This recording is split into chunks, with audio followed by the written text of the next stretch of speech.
Hi, everybody, and welcome back to Blessed and Distressed. Today, we have another wonderful guest with us. This is Dr. Paul Ward. Dr. Paul Ward is the Consciousness Whisperer.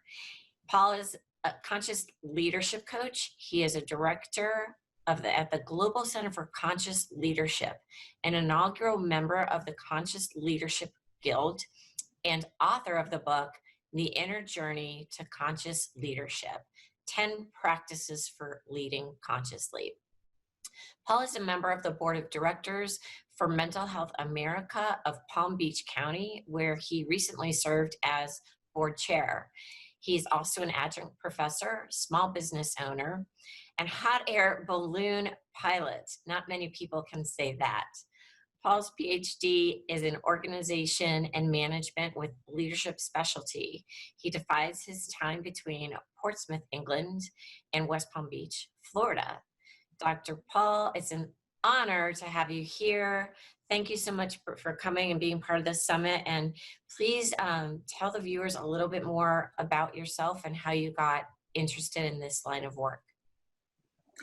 Yeah, thank you, Lynn, and thank you, Emily. And thank you for hosting such an important summit. So thank you for doing that, and thank you for your introduction. Yeah, conscious leadership for me is it's something I guess I've been doing all my life, but more in the last few years has become more evident, more focused. I think I would trace it back to meeting Richard Barrett in the year 2000. Richard is the founder of the Barrett Values Center, who's done some great work on levels of consciousness and using values. And that was where I started this journey of conscious leadership. As you mentioned, I did a PhD on values and behaviors and styles. And then more recently, I was fortunate to meet John Renish, who describes himself as a futurist, and Tom Eddington, both of whom are very focused on conscious leadership, and they have the fun company Future Shapers. And I've been working with them over the last 5 years, and we formed the Conscious Leadership Guild just 18 months ago. So I'm very much involved in that.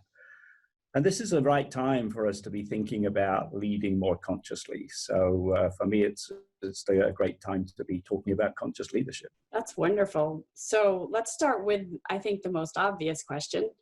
How do you describe conscious leadership? Yeah, great question, and very difficult to answer. And in fact, in the book, I chose not to.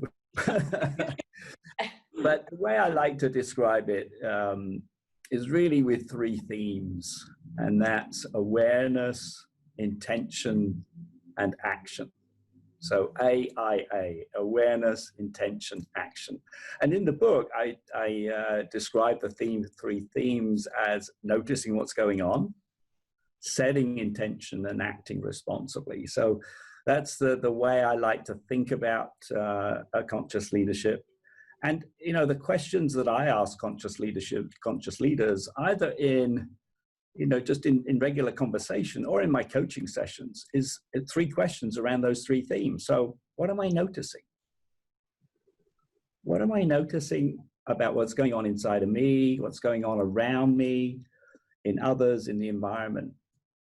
And then, so what is the intention I want to set around what I'm noticing? And I like to think of intention as, how am I going to show up? So not so much as setting goals and objectives, but how do I want to show up in the world?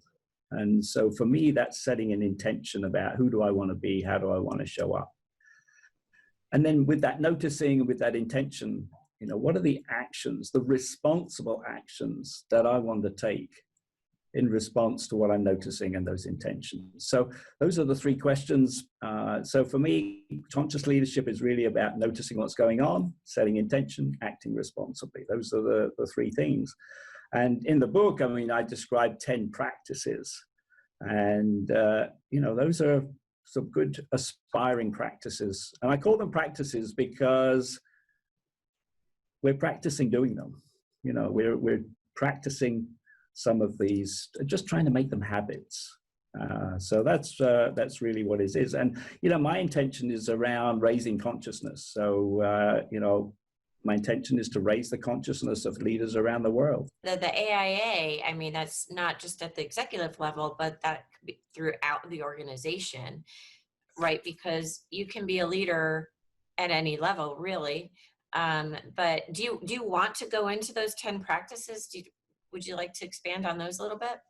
Yeah, I could talk a little bit about them, but just to pick up on the point that you make about it's not only leaders, it is everybody, and I make that point very strongly. And in fact, I like to think about it that we're all leaders. All leaders in some way. We're not necessarily all chief executives or senior leaders, but we're leaders in our communities. We're leaders of our own life, so we're all leaders. So it's relevant there. Yeah, so the practices, the specific practices, if you think about the first theme of noticing what's going on, it's first about listening. And I like to think about listening as listening with all the senses. It's not just listening with our ears. Listening with our ears is not enough. And we know that our bodies change when something happens. We feel something. So listening with all the senses is really important. And the second practice then is learning relentlessly. What can we learn from what just happened? What can we learn from every experience that we have? I mean, we're learning a lot through this coronavirus. And some of us are just rushing around dealing with stuff. But can we take that pause and say, what can we learn from this experience? And then the third practice is about living mindfully, really becoming more mindful about what's going on. So those are the noticing what's going on. And then in setting intention, it's about exploring purposefully, really about being clear about what our purpose is, and then doing everything we do aligned to that purpose. But the next one is thinking possibility. So I'm a possibility thinker. And, that's been tough over the last few months. You sort of think, well, all the things I thought were possible, no longer possible. But can I be a possibility thinker? And that's an important practice. And then transitioning to acting responsibly is committing to action. And it's not enough to say, I'm committed. I have to really do something. And so committing to action. And then in terms of acting responsibly, I look at those three practices as speaking candidly, acting with integrity, and then taking responsible action. And if you've been very aware and alert, you'll know that that's only 9 practices. And the 10th practice, because you can practice each of these independently, but the 10th practice is all the practices all the time. You mentioned, the pandemic that we're going through and a little bit about how it's affected you. Leadership, it can be stressful just at any time. But what have you noticed maybe in your own life or, clients telling you about higher levels of stress that they've been experiencing during this time of the coronavirus? Yeah, it's a great question. And what I've noticed is that we're all in a different place. And this expression that it's not mine, it's been used a number of times, that we're all in the same storm, but we're all in different boats. And that's what strikes me about this. We're all going through this coronavirus, but each of us individually are in a very different position. And so I like to think of leaders, the leaders' challenge in three ways, if you like, the 3 Ps. And 3 Ps of people, planet, and profit, sometimes called the triple bottom line. And, I think right now, the planet is suffering. But we might say that this pause that's shown up is helping the planet. When we're not flying planes so much, we're not driving so much. So, climate is actually improved. My fear, of course, is that now we're starting to get back to, I was going to say a level of normality. It doesn't feel like normal, but I do notice the traffic's up. Air traffic, not so much yet. But the fear is that, we won't be attentive to that, to the planet. We'll just go back to normal. And even worse, it could be even worse. And just a simple example, I have home delivery for groceries. I'm in the UK right now, and I don't have a car here, so I have home delivery when I can. They used to deliver right to my kitchen with no bags. It was there. Now, of course, they deliver it to the door of the apartment. They don't come in, and they deliver it in 10 plastic bags. So every time they come, they use 10 more plastic bags. And we're trying to eliminate plastic bags, and now we're doing the opposite. So the whole problem of the planet is greater. And you think about some of the leaders in business, you know, they're focused on sustainability. And yet with the coronavirus right now, there are other issues that are more pressing. And I mentioned Richard Barrett earlier on. The Barrett Value Center just done an interesting study about, you know, how people are reacting in this coronavirus, and things like sustainability are being pushed to the back burner while we deal with, I guess, the second P, which is profit, because large and small organizations, you know, not necessarily driven by profit, but we have to make money. And revenues are down. So, you know, profit is becoming a real challenge. That's a stress for a lot of leaders. And I think the third dimension of people is perhaps the most challenging. I was talking to someone the other day who's working full time, but working at home. There's a team of people around the world, as it turns out. But, you know, he has a performance management issue with one of his team. Now, if you're in the office, you can go and sit down with someone and have a conversation. Now we have to do it on Zoom. That's not so easy. And that raises stress. It raises the level of attention we have to give. And, you know, so many of us are sitting in front of our Zoom screens all day. And that raises the level of stress. You know, we go from one Zoom meeting to the next. And what I'm trying to encourage leaders to do is to really take a pause, you know, schedule a time out during the day to say, this is my time. This is my time to take a pause, bring the stress level down, and make some more conscious decisions about how am I going to deal with people? Because I think that's the issue that we're really facing as leaders, is we're not able, in a lot of cases, to meet with people face to face. And, you know, we're all getting used to Zoom, and it's a great technology. I cannot imagine what this would have been like without Zoom. But it's not the same as meeting people face to face. So I think, you know, those are some of the issues that we're all facing, but leaders in business particularly are facing in terms of having to prioritize sustainability issues, think about how we're going to make money and stay in business even. And with layoffs, you know, I hear about those every day now. We're starting to hear about layoffs. That's challenging to be able to, again, do that through Zoom. So, you know, this whole idea of managing people is much more difficult and raises the stress levels for people in this current situation. I've got to imagine too, those are really good points. We haven't even talked about, you know, all the things about bringing people back into the workforce and what kind of policies do you need to implement, and balancing those policies. And, you know, we won't go into that, but there's got to be a whole slew of stressful issues that employers face when they're bringing people back in. I can't, an HR nightmare, for lack of a better word. It's got to be incredibly stressful as an employer responsible for all these employees and trying to balance the needs of, you know, addressing this coronavirus, but being flexible enough. I don't know if you have any thoughts on that. Yeah, I think that's going to be, it is going to be a challenge, and leaders are going to need to be adaptable. They need to be able to adapt to the situation, I think, and we still don't know really what it's going to be like. It's, you know, we're starting to see what workplace might be like. The leader I was just talking about with his performance management situation, he's not expecting to be back in his office until the end of the year, maybe later. So yeah, we need to be adaptable to when we go back, how we go back, and how do we treat people. And I'm often reminded when I think about people about Bob Chapman, who's the CEO of Barry Waymiller. He's also the author of a book called Everybody Matters. He wrote that with Raj Sisodia. And you know, Chapman, he talks about operating with a profound sense of responsibility for the lives of the people entrusted to us. A profound sense of responsibility for the people entrusted to us.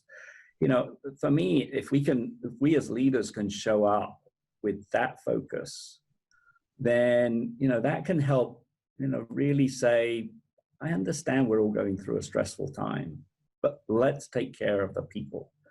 We still have to make money, but let's take care of the people first. And I, you know, for me, that's where leaders have to look inward. And I'm hoping that we'll see, and we are seeing leaders demonstrating compassion in ways perhaps they didn't do before. You know, we used to rush into meetings, usually late, rush through the agenda.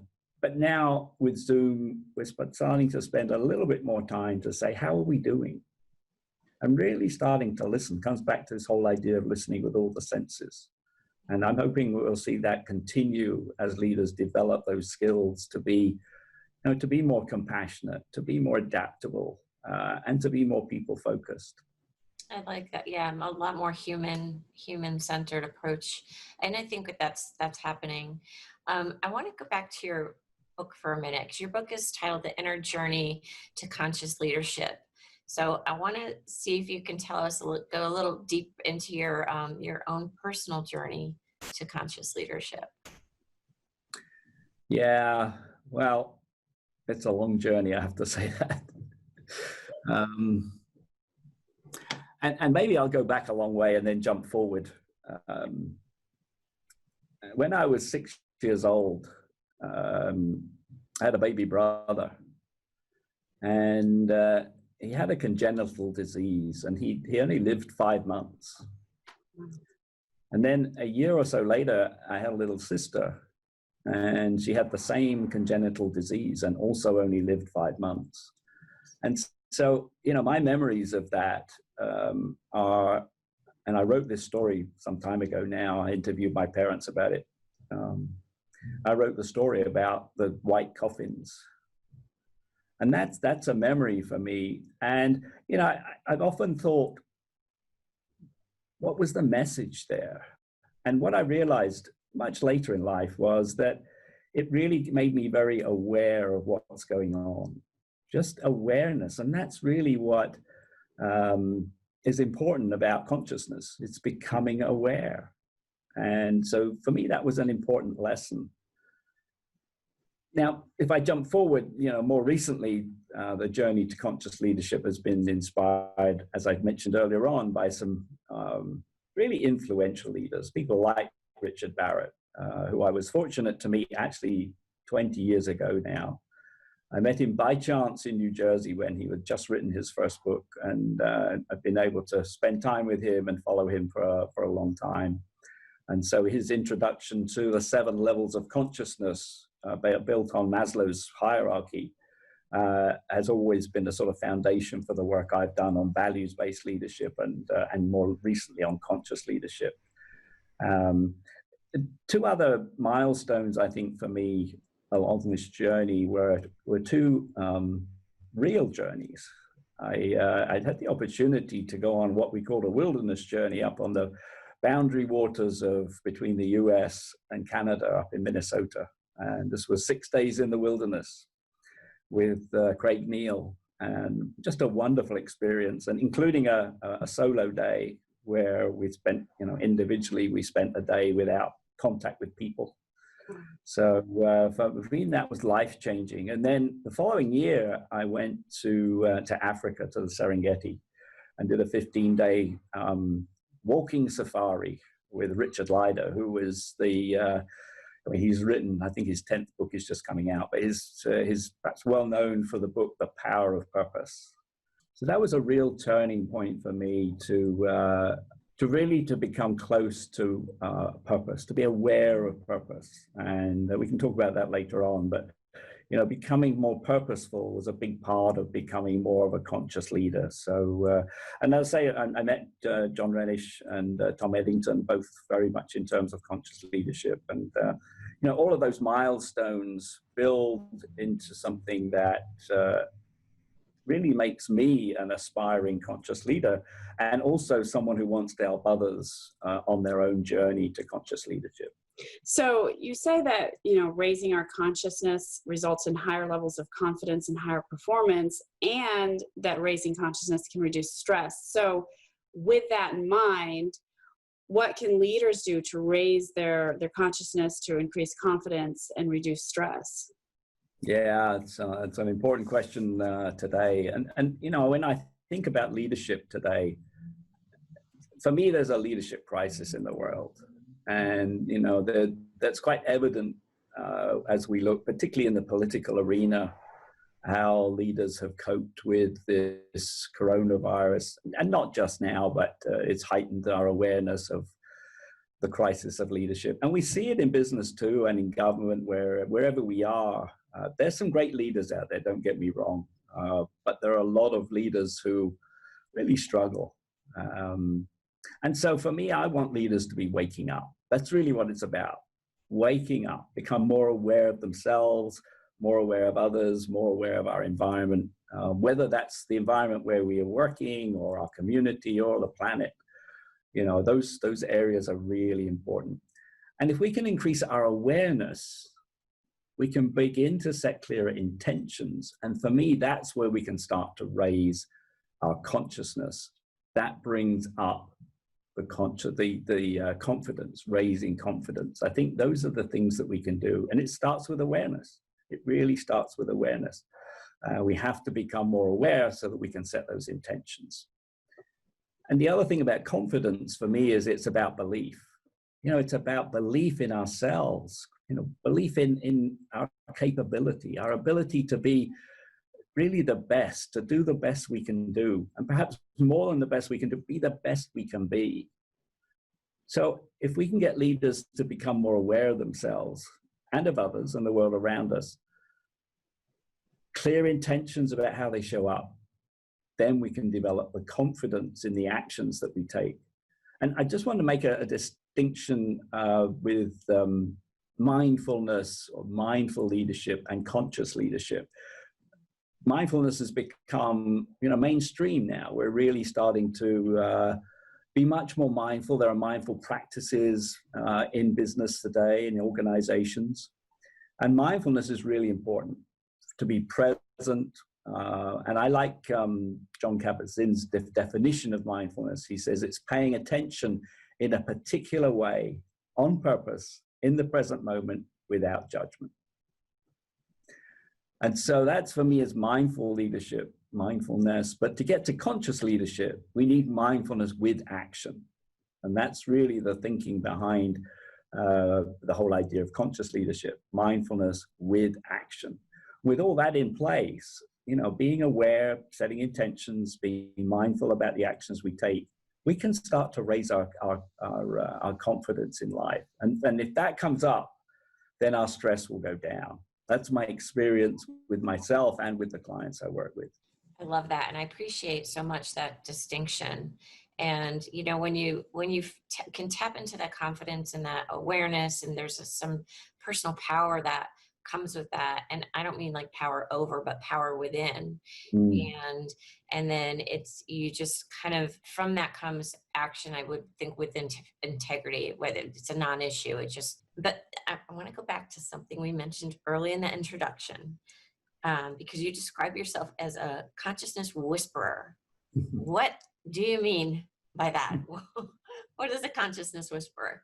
What is a consciousness whisperer? Yeah, so I guess we've all heard of the animal whisperers, yes. The horse whisperer, the dog whisperers.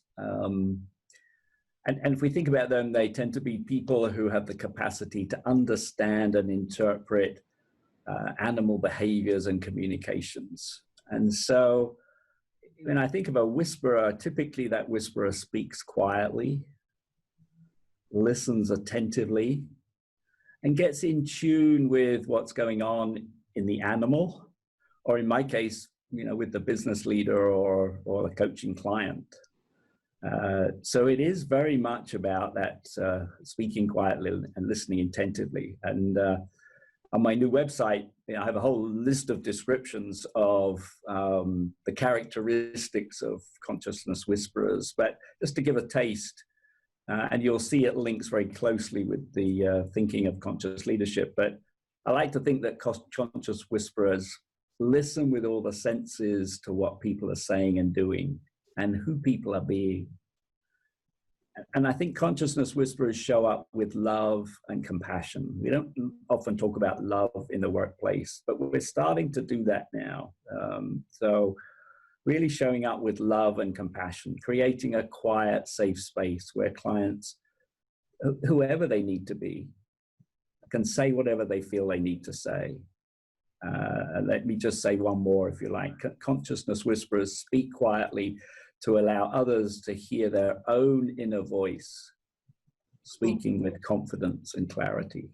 I can go all through the list, but so you get a sense of the whole idea of being a consciousness whisperer as someone who listens, creates the space for conversation, and really is helping people to hear their own inner voice. Coaches don't provide the answers. They provide the space for our clients to hear what their inner voice is saying. So hopefully that gives you a flavor of what the consciousness whisperer is about. Absolutely. That's beautiful. And I love that love is being talked about again in the workplace, or at least beginning to use the word, love when we talk about business, and the whole human-centered approach again. It's beautiful. It really is.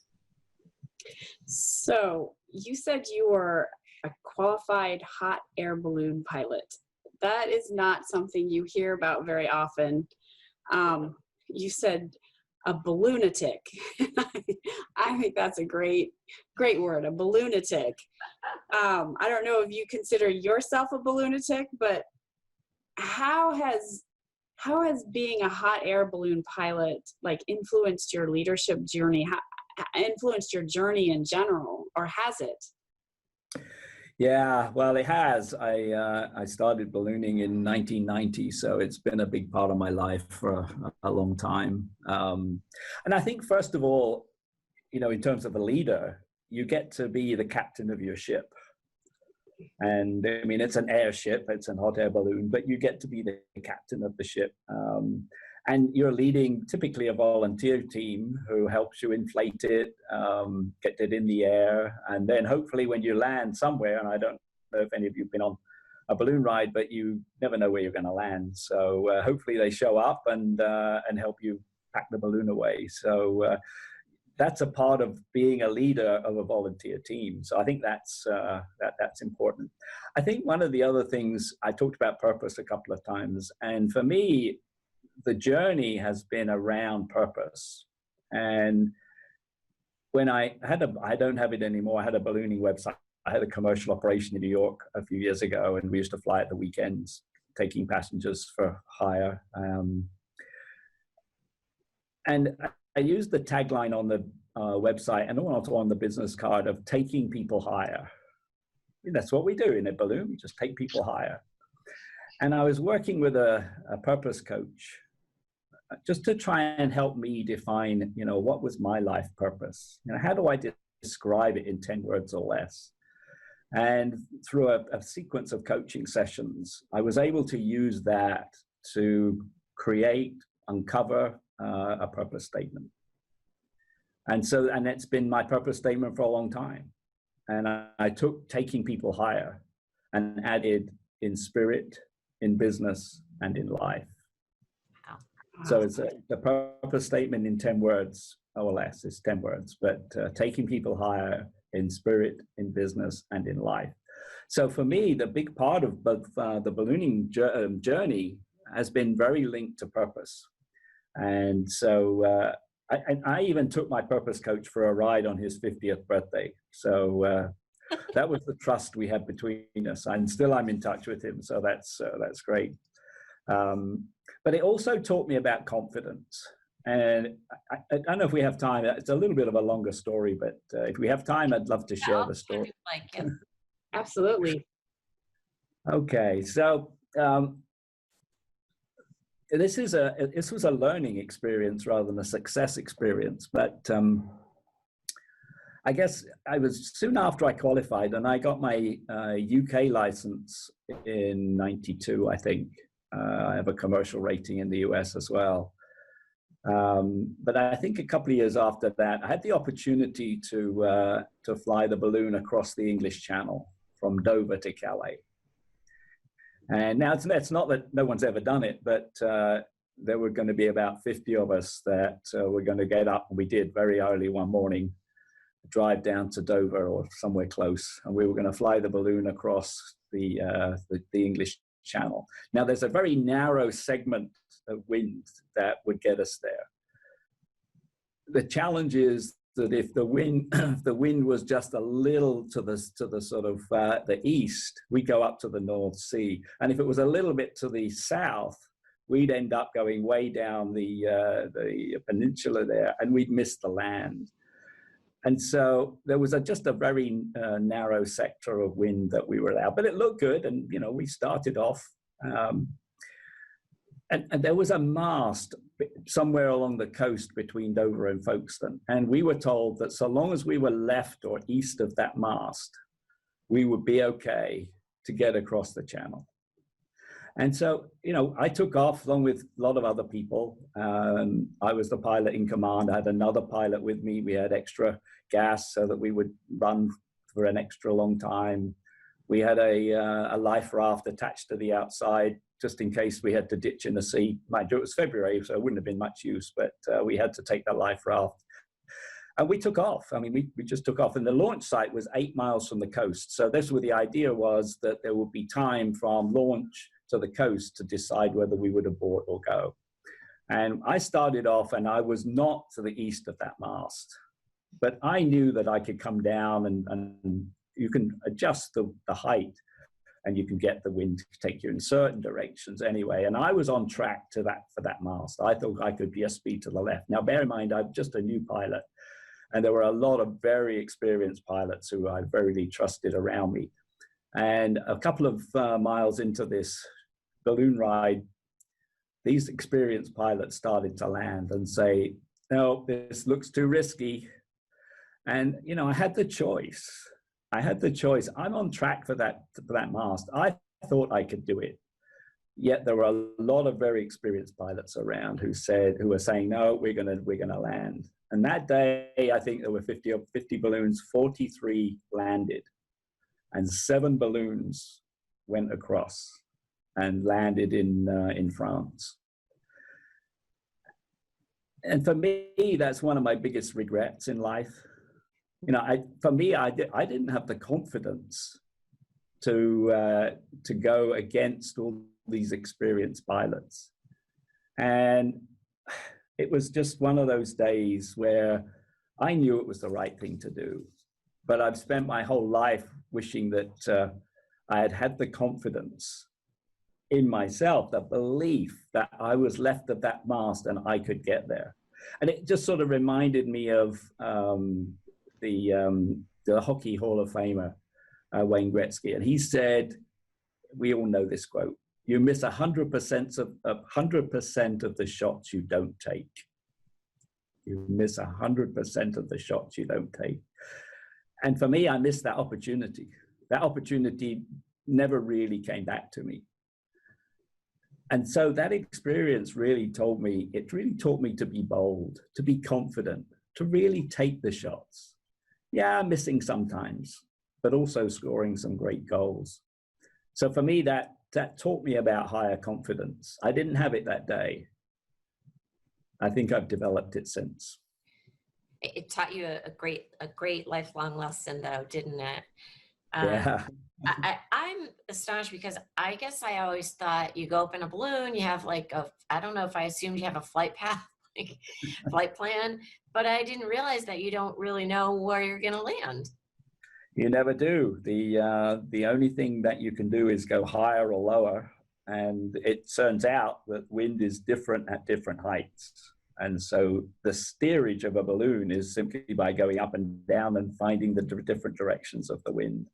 So yeah, you never know where you're going to land. That is crazy. I love that story. Wow, how do I segue into this? Well, coming back down to our topic, um, so you obviously have an interest in mental health, and you serve on the board of directors for Mental Health America Palm Beach County in Florida. So what is it about the topic of mental health that's so resonant with you?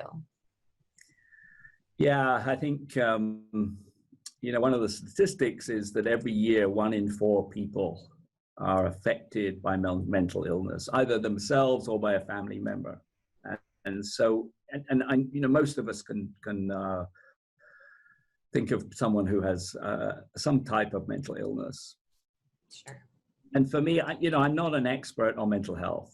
The reason I got involved in boards was because of my involvement in leadership and in organizations. So I didn't bring a mental health background, but I did bring a passion from family members who have mental health issues. So I really wanted to make a contribution.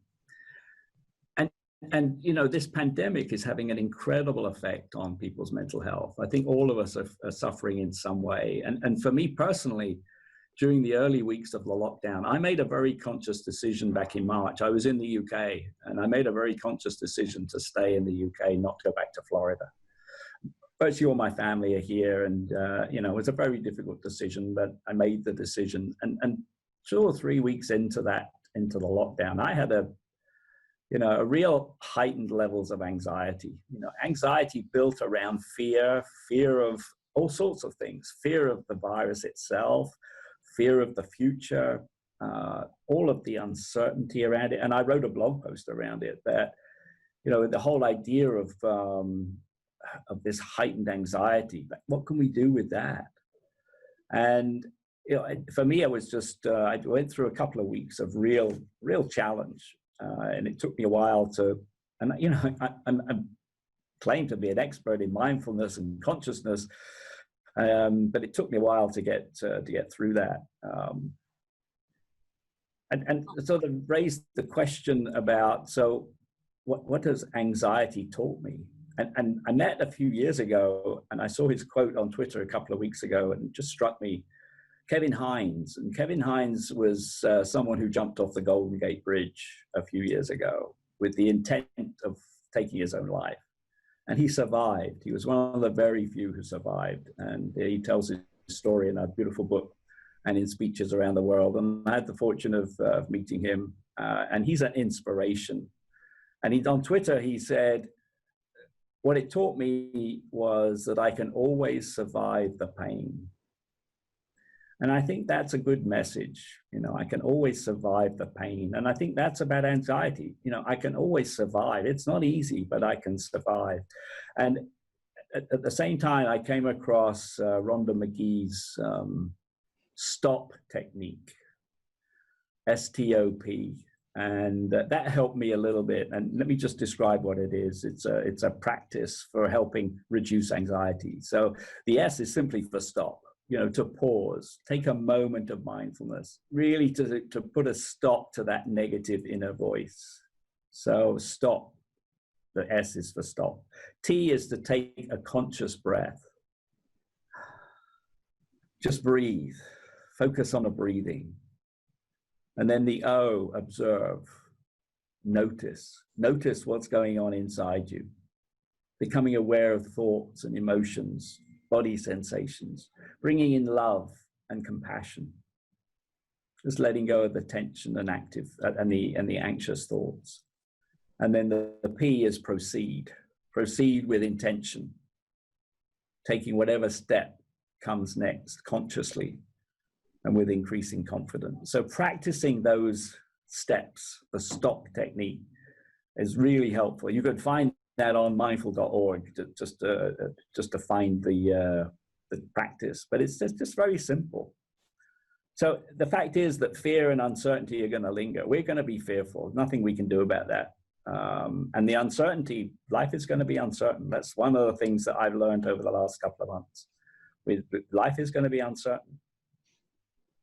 But we can manage that anxiety. We can let the anxiety subside. And again, comes back to being aware and mindful and really becoming more peaceful with ourselves. So all of those things around mental health is, they're all really important. And, people are suffering. In Mental Health America, we have peer groups. A lot of people who really suffer with mental illness don't really want to talk to a counselor or a doctor. They want to talk to people who really experienced it. So we have peer groups where people can share their experience. But with coronavirus, those stopped because we weren't able to get people together. Now they're starting to come back. But we need to be able to create those spaces for those of us who are suffering with mental illness to manage the situation. And as I say, it's going to be something that's we need to address, particularly during this pandemic. And as we return to work, and as people lose their jobs, I think, that's a big issue. I just watched, listening to the news earlier today, another company is laying off 2,000 people. It affects people personally. So mental health is something that's going to be really important going forward. And so, yeah, I'm passionate about it.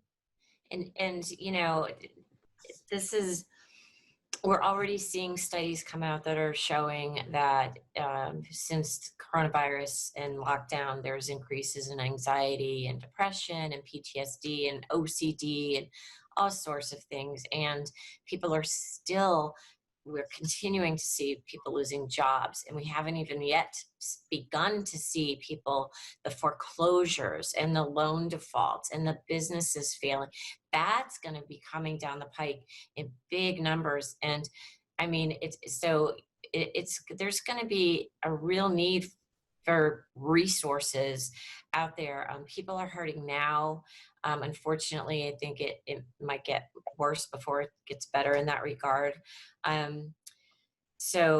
you mentioned being an expert in mindfulness, yet, hey, we're all human beings. And, Emily and I are coaches. I consider myself to be a mind style coach, but I need coaching myself because I think it's really hard to be in this environment and not let it impact you, especially if you're someone, I do not do this, but I know many people do. You've got what I've referred to as the CVNN. If you've got the coronavirus news network on in the background, even if you're washing dishes, right, in the kitchen, but you've got that in the background, that's going into the program. And it's really difficult. I mean, the media has their model of fear, uncertainty, and doubt. There's plenty fear, uncertainty, and doubt in the world right now without that hyper messaging. And you typically will have one stressor at a time. Maybe it's the stock market plummeting. Maybe it's your kids have a cold and you're afraid your family's going to get it, or maybe job might be on the, but this is like physical, emotional, environmental, all these financial threats all at once. And it's such a pace, like your brain has a tough time processing all of it. So there's a lot of stress to go around, but thankfully there are people like, coaches out there and professionals and mental health professionals that can be of service. Based on, like your consciousness and how, your view of like business and where we're going, do you have any thoughts on like the biggest mental health issues that leaders are going to face in the future as, we continue through this coronavirus time and on into the future, whatever that may be? Yeah, that's a great question. I think the biggest challenge with mental illness is a little bit like the coronavirus. It's invisible. And particularly men are not very good at sharing what's going on. And so I think for leaders, we think about compassion and love. If we show up from that place and we create the space for people to be able to share what's going on, then I think that's the biggest opportunity for leaders, is to be really taking care of their people, really listening to hear what's happening. Because we're all going through some sort of stress, some sort of fear. And, my invitation to all of the leaders of people is to really take that pause and take a listen to what's going on, listen to what's happening inside them, but listen to what's happening to their people and be really attentive, because a lot of mental illness is hidden away. We don't see it. We cover it up very well. I mean, we're really good at covering up mental illness.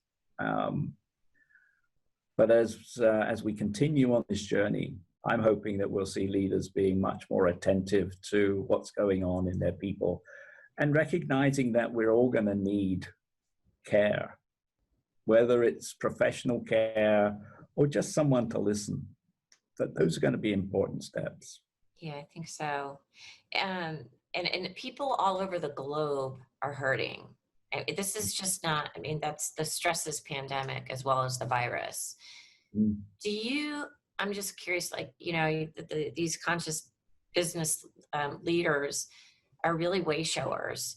Do you see the conscious leadership taking different forms or being more successful in different countries or cultures? Like, I don't know. I mean, or is this taking on kind of globally, or do you see it maybe having more presence in different countries? Do you see that makes sense?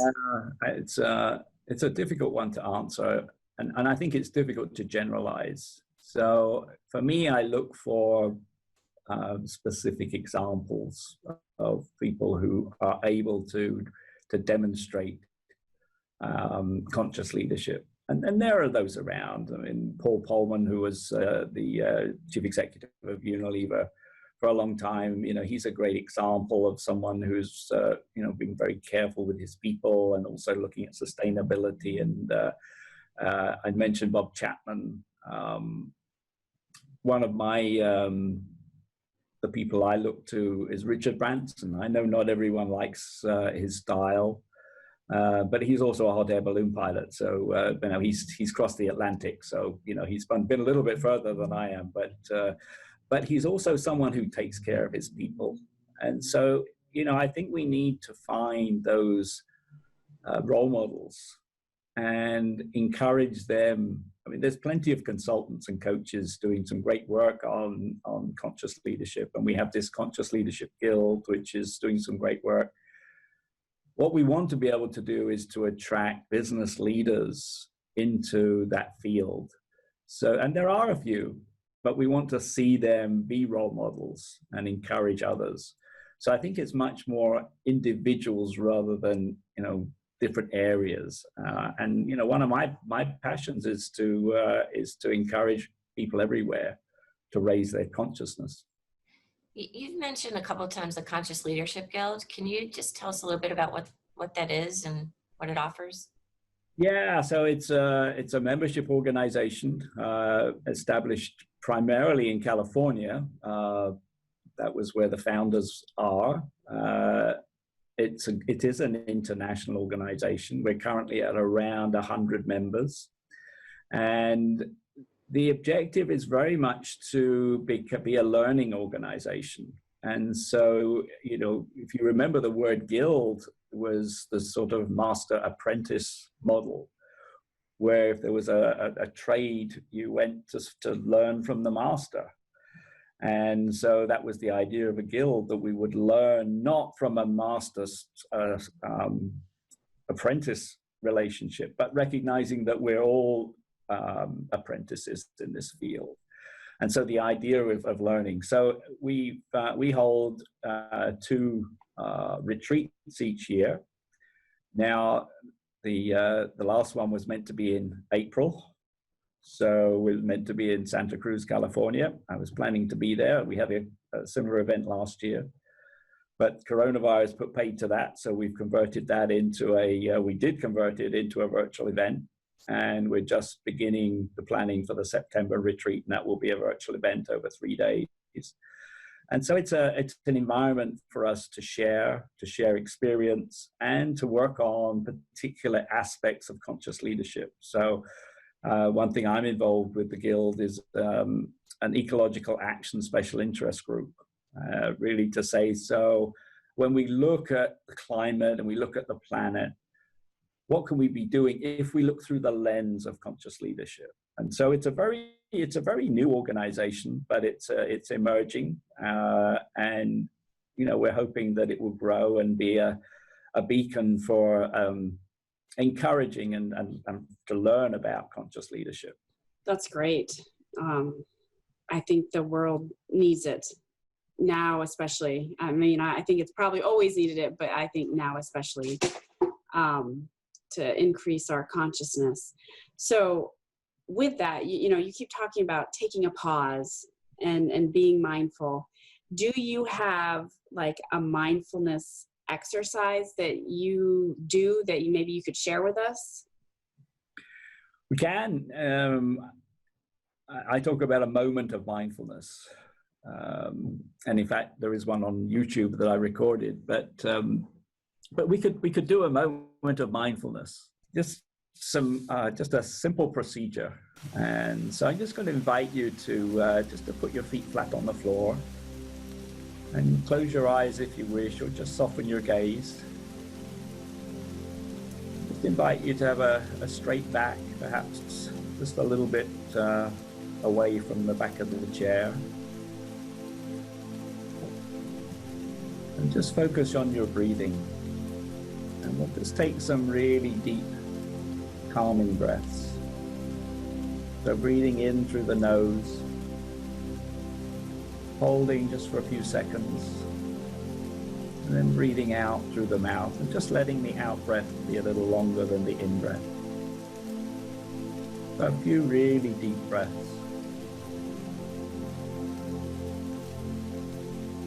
And then just allow your breathing to come back to its natural rhythms. And we'll just focus on our breath for a moment.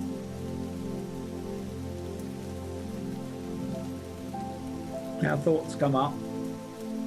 That's a natural part of human being. So just notice the thought. Acknowledge that yes, it's a thought, and then just come back and focus on the breathing. Try and avoid the story, the narrative. Just focus on that breath. Just breathing in and breathing out.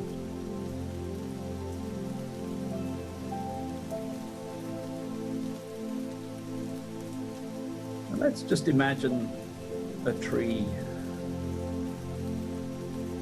Imagine the roots growing out from the chair you're sitting in, below your feet into the ground.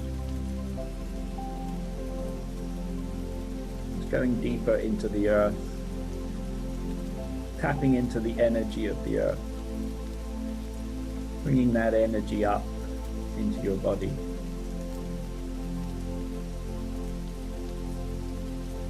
And imagine the branches above you growing out into the atmosphere. The leaves, the flowers, if there are some. And just draw the energy, the light from the surrounding, and bring that in. Just feel that energy coming into your body. And again, just focus on the breathing. And just take a moment of silence.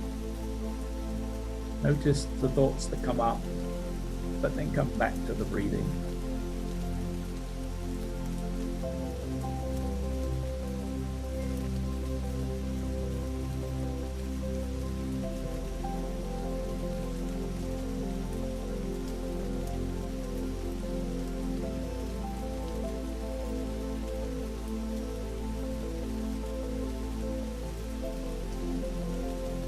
Just keeping with that quiet. Again, notice what's coming up. There may be some stress, there may be some anxiety.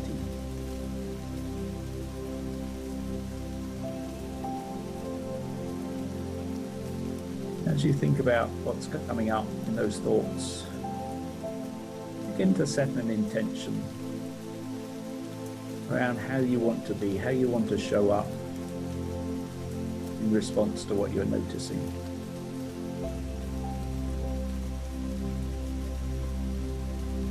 How do you want to be? You want to be compassionate, loving, caring. Who do you want to be?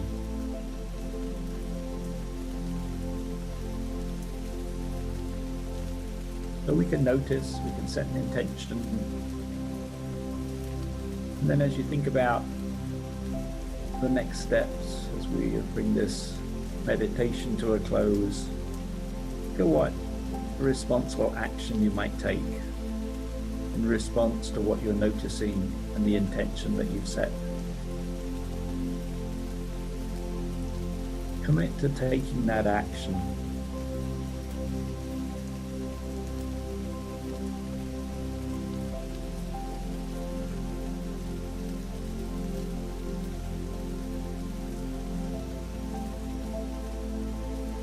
So as we come to the end of a moment of mindfulness, a purposeful pause, something we can do at any time.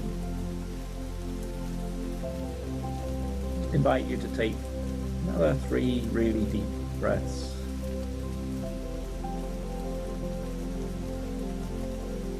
Breathing in the energy and the light. Breathing out, and letting go of that stress and anxiety, if only for a few moments. And being quiet and calm. And then when you're ready, open your eyes, stretch your fingers and toes a little bit, and come back into our Zoom room.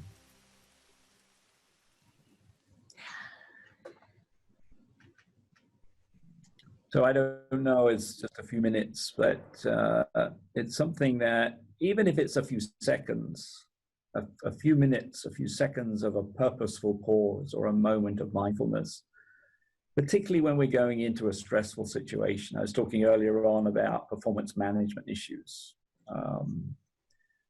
When we're coming on to a meeting room, a Zoom call, whatever we're coming into, take that moment of mindfulness to become very present to who we are and how we want to show up.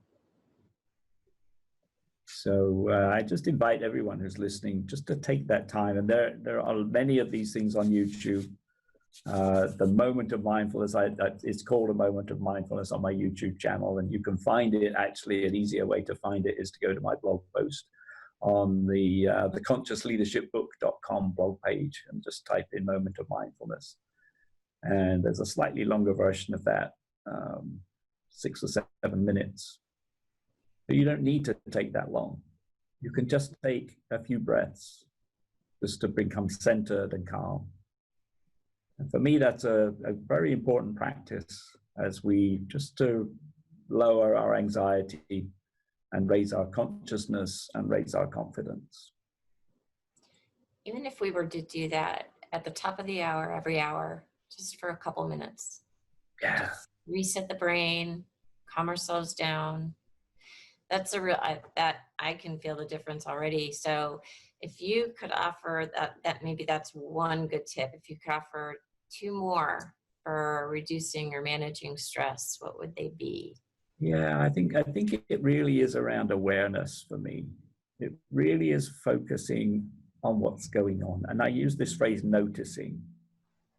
And so just stopping and noticing is really important. And I think just again, the other point about being able to set an intention. And as I said earlier, not an intention about what do I want to do, but who do I want to be? And I often use the phrase, in terms of leadership, not being the best in the world, but being the best for the world. If we can show up that way, then maybe we can help manage our stress and make a difference in the world too. I think definitely the first step is awareness. Because if you're not aware of what's going on inside of you as well as around you, it's really hard to start making change in you and around you. And if we all start showing up consciously again, I mean, we mentioned it before, the world would just be a much better, more restful place, I think is a way to describe it. So you mentioned your website and you have a YouTube channel. Are there any other resources that you would recommend for people who are looking for ways of increasing their consciousness to increase confidence and reduce stress? Yeah, so I have a new website, which is drpaulward.com, ERPAULWARD.com, drpaulward.com. And on the landing page there, there's a complimentary guide. And it really takes us through the 3 questions. And it's a reflective exercise. And, you know, it takes 5 minutes if you want to. You can take hours if you wish. But and I encourage people to take that moment of mindfulness first and then answer those 3 questions. What am I noticing? What is my intention about what I'm noticing? And what responsible action will I take? And so there's a guide there, a free guide that you can download, and you know, you can print it off and write it, or you can actually type into the form. So yeah, please do that, and reach out to me too if you know, if I can be of any help. And where, besides your website, do you have an email, or where can they get in touch with you? Yeah, the website's the best places. There's contact forms on there, both drpaulward.com and on the consciousleadershipbook.com. Both of them have contact forms. They come directly to me. So that's really the easiest way of reaching me. This has been amazing. I've thoroughly enjoyed this interview, honest to God. We've covered a lot of ground here. I mean, we've covered conscious leadership, love, compassion, coronavirus, hot air ballooning, Richard Branson, stress, mental health.